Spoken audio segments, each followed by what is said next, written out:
Against the cuts, and it's also the fastest growing political movement in Britain. And what UK Uncut has done so far is it's focused on arguments against the cuts, like making the banks pay for the financial crisis that they caused and recouping money from tax avoiders. And the way that UK Uncut draws attention to these issues is by occupying the offenders. So it started off by occupying Vodafone, which has a $6 billion unpaid tax bill.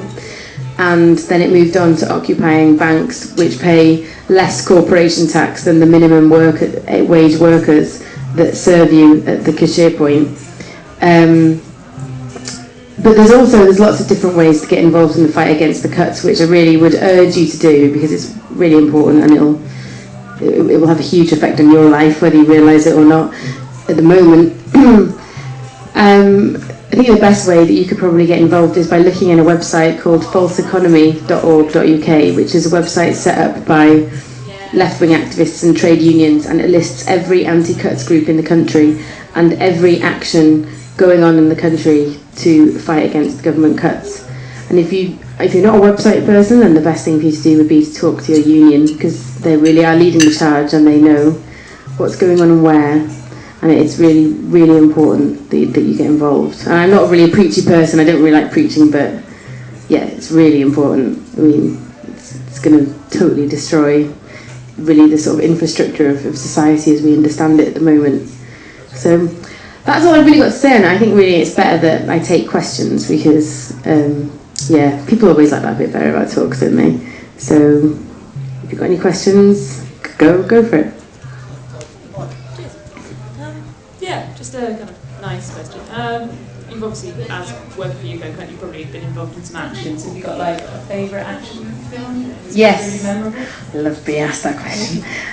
My favourite action is probably not the most well-known one, maybe, but my favourite action was probably in it probably would have been February. I think it was beginning of February. And we went to a branch of Barclays in Tottenham Court Road, which, funnily enough, now is totally opposite, directly opposite my work. So that's always really weird every morning when I walk past it and think, We went in there, and there was about 30, 40 of us, including Polly Toynbee, randomly was it with us. And we met up in Soho Square. Someone had an orange umbrella, and at that point I don't think anybody knew where they were going, and we all followed the orange umbrella, ran up the street with all these police in tow, and ran into Barclays in Tottenham Court Road. And because there were escalators, it meant that we couldn't get kicked out because of health and safety reasons. So it was quite funny watching all these activists and police kind of patiently going up the escalators, and then we got to the top and we all cheered, and we got in the bank, and we all started chanting, "Whose banks? Our banks."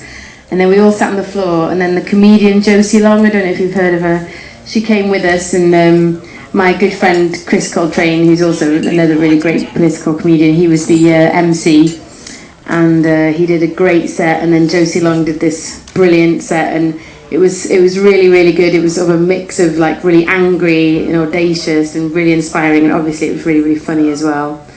And people had brought their kids there, and so there were families there as well. And then we had, after Josie Long, we had this socialist magician who came on and taught us socialism with like magic tricks, so that was really, really fun. And then all the staff in Barclays were sent home, and they were a bit sort of bit bemused. They weren't upset, they were just like, what's going on? And then they got sent home, and then people started drawing pictures, and we brought colouring books and that sort of thing, so we were drawing pictures inside and singing songs. When you looked around at the bank, there were people sitting where the cashiers would normally be sitting, and just sitting there eating crisps and chatting, and it was a really sort of transformative protest where we'd taken this kind of bank that was representative of something that had so much hold over our lives, and we'd reclaimed it as our own, and we'd taken the space and we turned it into something wonderful and beautiful, and that was really. And then they were totally powerless to stop us. They couldn't. Even the police were just like, well, we can't do anything really. And that was a real example to me of people power, and how if it's used in the right way, you not only can you change something, but you can make it better, and you can make it more beautiful, and you can make it your own. And it was really amazing. amazing thing for me. So that's my favourite protest that I've done so far. Yeah. Any other questions? Someone at the back there. Yeah, thank you. I was wondering, how do you square the circle when it comes to when you ask these corporations for the tax money they owe, the 9 billion from Vodafone, for example? These corporations aren't going to just hand this money over. All they'll do is pass it on to the consumer as higher bills. So in the end, we all pay this money. It's not the corporations per se that will pay the money. How do you resolve that? I'm not sure I agree with that, to be honest. I'm not sure I agree that they would just sort of transfer the money that they would lose in tax to the consumer. I'm not partly because if they did, it would be so astronomical that I don't think they'd be able to make a decent profit. Also, I mean, we're talking enormous amounts of tax that they're avoiding. We're talking £120 billion a year, and I think that, you know, there are sort of competition laws in place that could stop them doing that, because ultimately, I mean, how rich do these people want to be? You know, I mean, how much money is enough? And I think, so I don't really agree with that. And I think that the other thing as well to know about the sort of tax avoidance playing its part in the anti-cuts movement is that it's not just about getting people to pay back their tax in practically speaking.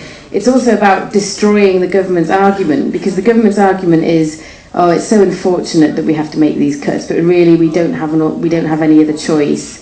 And so what the tax avoidance protests are really doing is saying, well, yes, you do. Here's a choice. You know, if you didn't want to do these cuts, you wouldn't have to, but you do want to.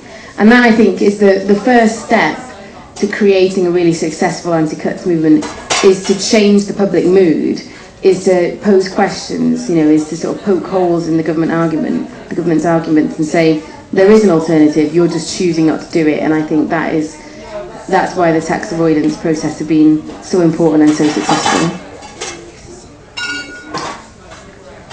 Go on.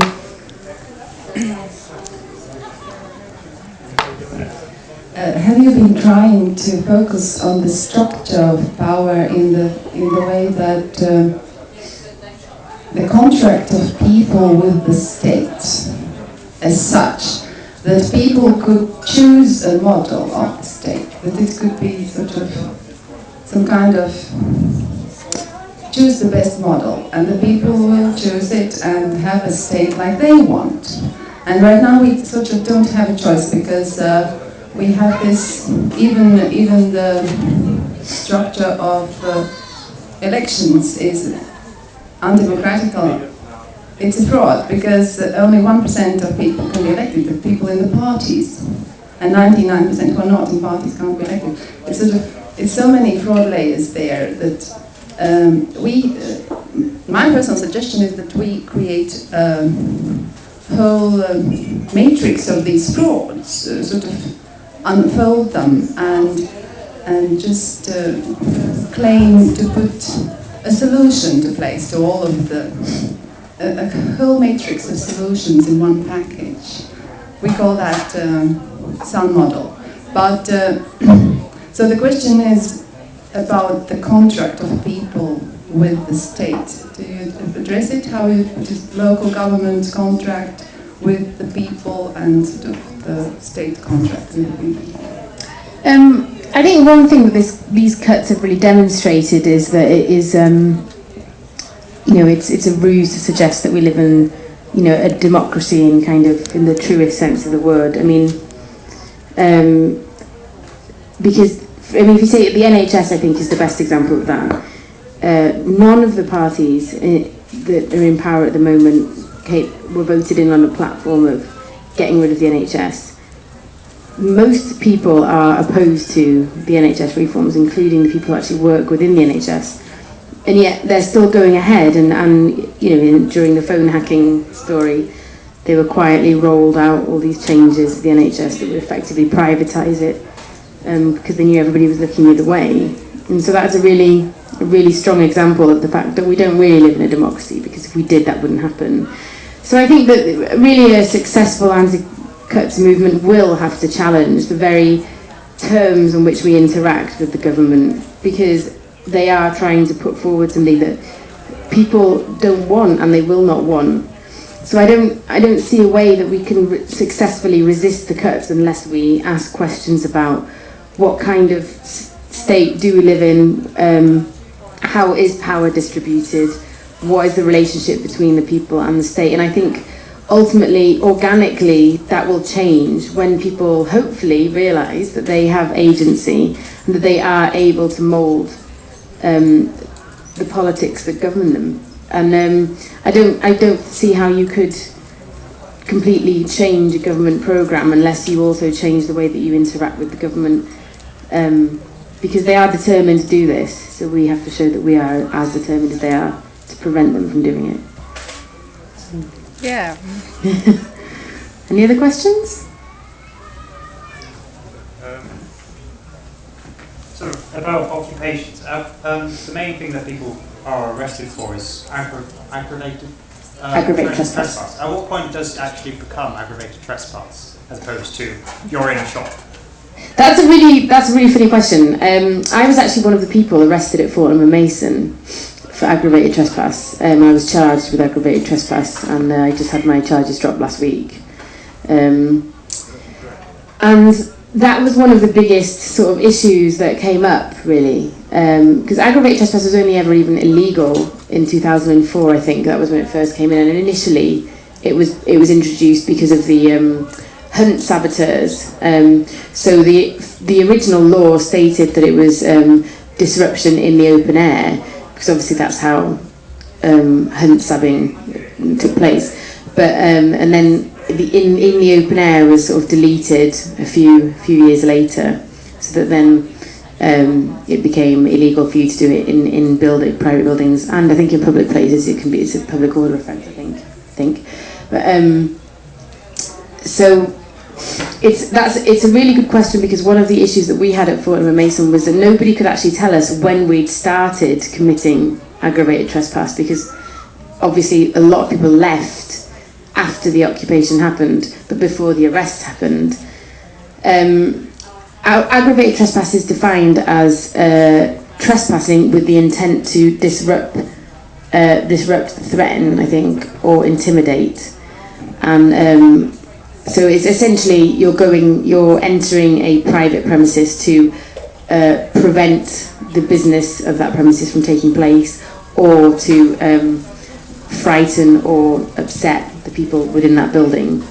So it really is, I mean, it is such an open-ended law. It really is a law that has been brought in to stop people from protesting. I mean, there's not really any other reason for it, and really it's pretty much exclusively used against protesters as well. And it actually carries quite a heavy punishment.